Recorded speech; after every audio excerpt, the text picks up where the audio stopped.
Hello, my name is Vasily, and for the last 2 years I've been doing PR for Truthlet. We try different ways to deliver important updates and news to our players and token holders. Since our last survey, there's a dozen of questions from our community, so I would want to voice over the answers that we have prepared, and let us know if there's anything left that you would want to know about. So, to the questions.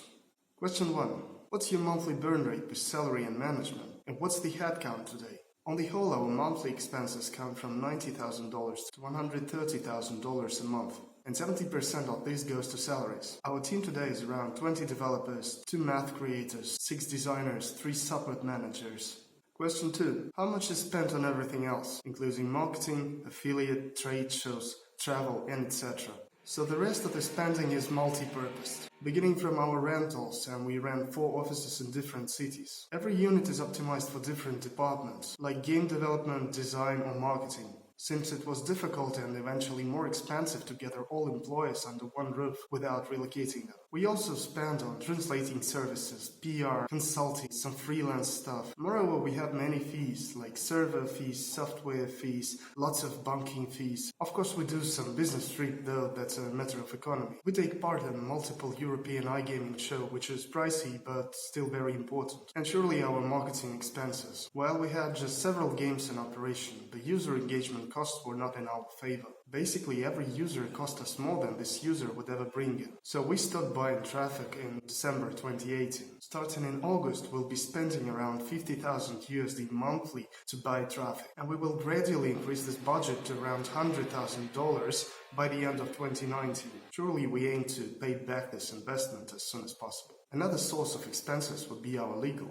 Now we have a structure of several companies, and maintaining that structure costs us around $5,000 to $15,000 every month. This includes international management salaries, reports, document delivery, and legal translations. Occasionally, we face quite large one-time expenses. For example, the $30,000 fee for the MGA license application. Another example is a deposit we need to make when integrating any new game provider. On the average, it's $5,000.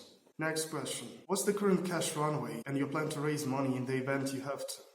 Well, according to our strategy, we have enough resources to eventually make the project profitable. We're not looking for any investments now, but we process all incoming requests. In the future, we might consider a strategic partnership with a strong investor when entering vast regulated markets. Question 4. Why is there no more transparent, real-time report of gross income for each and all games?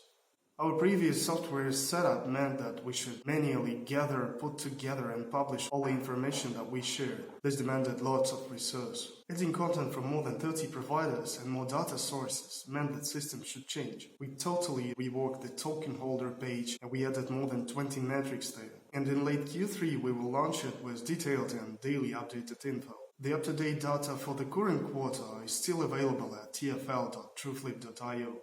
Question 6. Does the team at the executive level consider that 1% of TFL is virtually 1% of equities from the Truthlet business?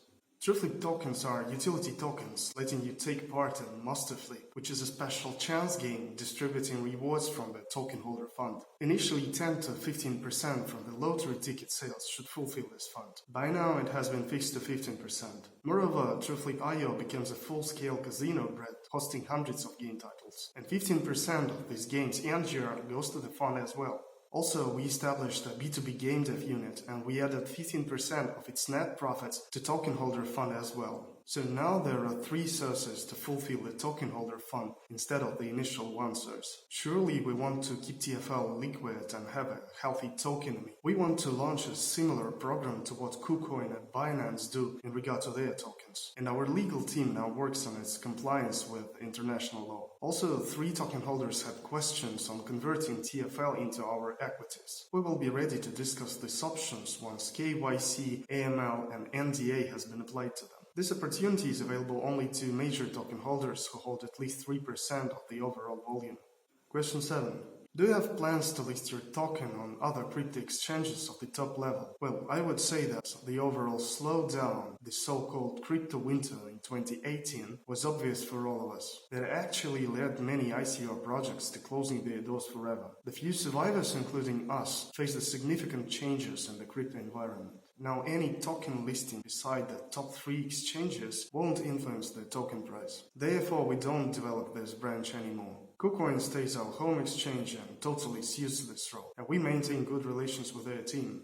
Next question. Is Trueflip going to have audited financials? When will this come into effect? Firstly, this is a strict requirement for entering any regulated markets. Our main strategy is to start making profits from Curaçao license, and only after that enter the regulated markets. So this topic will be more actual for us in 2020. Question 9. Can we have insight into current financials? How much of ICO money has been spent? Has all the crypto been converted into fiat? How much is left? Firstly, we keep a 6 months fiat savings just as before. Surely the situation around the crypto markets forced us to spending crowdfunding money much more intensely. At the same time, we are far from any financial issues and we hope to pay back the most expensive projects by 2020. The realistic plan for now is to lead the company to profits by Q4 2019, and this will allow us to direct more ICO resources to further development. We'll publish more details on this in a few months once the new token holder page is launched. As I said, it will include new live stats, and for our major token holder, a complete financial report will be available there.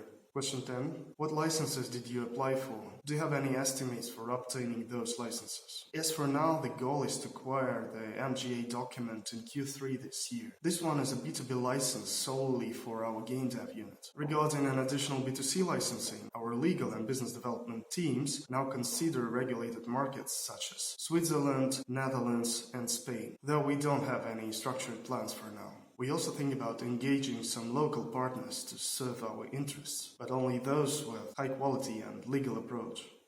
The last question is number 11. When will Flipstar be back again? Flipstar soft launch was conducted on 22nd of May, and we've already seen some good traction around this game. By the end of this year, we are going to launch a B2B version of Flipstar, which will have a cross-platform jackpot and make the gameplay itself much more engaging.